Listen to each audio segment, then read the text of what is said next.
Surski, a jūs girdėjot, kad Kaunas susigalvojo naują reklaminį šūkį? Kaunas dalinasi. Nu, tai sakyčiau pagaliau. A tokie galima buvo visokius nesąmonės iš fantastikos srities, idiotizmai. Ir Kaune gyvent galima. O Kaunas dalinasi, čia yra rimta.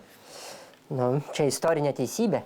Istorinė. Jeigu tu dirbai mėsos kombinate, a kaiminė Kotonė, tai po darbo susitinkat ir atliekat veiksmą, Kaunas dalinasi ir visi patenkinti.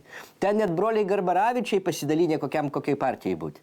O kas Kaune laukia, jeigu nesidalinė? Blogai bus.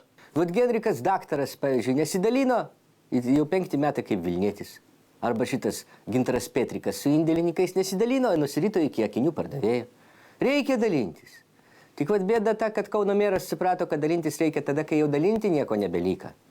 Viskas seniai išdalinta. Nepamirškim ir kito iškilaus kauniečio Šustausko. Jis irgi nesidalino, kai buvo meras. Nu, ir ką turi dabar? Jo, net pats prisipažino, kad te turi paglebusi daiktą kelnėse.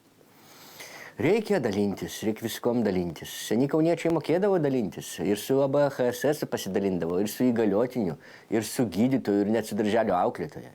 Į Kaune buvo galima gyventi. Jo. Va Romanovas nustojo dalintis. Tai atėmė viską, ką Kaune turėjo. Ir ką Vilniui turėjo.